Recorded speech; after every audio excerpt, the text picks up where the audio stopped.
రవాణా రంగ సమస్యల్ని సామరస్యపూర్వకంగా పరిష్కరించుకోవాలని తెలుగు రాష్ట్రాలు నిర్ణయించాయి. విజయవాడలో జరిగిన ఇరు రాష్ట్రాల రవాణా శాఖ మంత్రుల సమావేశంలో ఈ మేరకు నిర్ణయం తీసుకున్నారు. ఈ భేటీకి ఇరు రాష్ట్రాల మంత్రులు అచ్చెన్నాయుడు, మహేందర్ రెడ్డితో పాటు ఆర్టీసీ ఎండీలు, రవాణా శాఖ కమిషనర్లు హాజరయ్యారు. లారీల కౌంటర్ పర్మిట్లు, ప్రైవేట్ ట్రావెల్స్ పర్మిట్లపై రెండు రాష్ట్రాల మధ్య ఏకాభిప్రాయం కుదిరింది. ఆర్టీసీ సర్వీసుల విషయంలో మాత్రం రెండు రాష్ట్రాలు అంగీకారానికి రాలేకపోయాయి. ఆర్టీసీ సమస్యలపై చర్చకు ఎండీలు జిల్లా స్థాయిలో సమావేశాలు నిర్వహించాలని నిర్ణయించారు.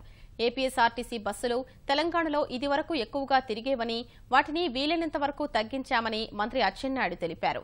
ఈ నెల చివర్లో హైదరాబాద్లో మరోసారి సమావేశమై అన్ని అంశాలు చర్చించి ఒప్పందాలు కుదుర్చుకుంటామని అచ్చెన్నాయుడు తెలిపారు.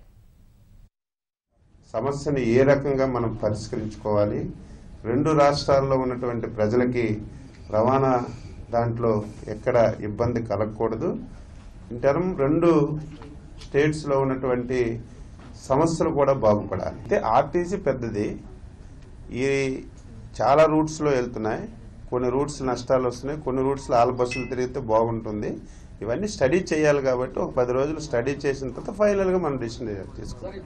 ఈరోజు 84% ఒక హైదరాబాద్కి వెళ్తున్నాయి, మిగతా 16% రిమైనింగ్ స్టేట్ అంతా వెళ్తున్నాయి. రాష్ట్రం విడిపోయిన నాటికి మన ఏపీఎస్ఆర్టీసీ 3,30,000 కిలోమీటర్లు మనం తెలంగాణలో తిప్పేవాళ్ళం. కాలక్రమేణా దాన్ని 2,20,000కి తెచ్చాం. వాళ్ళు కూడా 1,25,000 వరకు వచ్చారు. ఒక బస్సు వెనక ఇంకొక బస్సు వేయడం, ఈ బస్సు ఆ బస్సు ఖాళీగా వెళ్ళడం, రెండు ఆర్టీసీలకి నష్టం జరగడం అనేది విధానం కాదు. అందుకే మా ట్రాఫిక్ ఇన్స్పెక్టర్స్ కూర్చొని ఏ సమయంలో ఏ బస్సు వెళ్తే రెండు బస్సులకి బాగుంటుంది, ఆక్యుపేషన్ బాగుంటుందని అన్ని విషయాలు మాట్లాడుకొని ఒక డెసిషన్కి వస్తాం.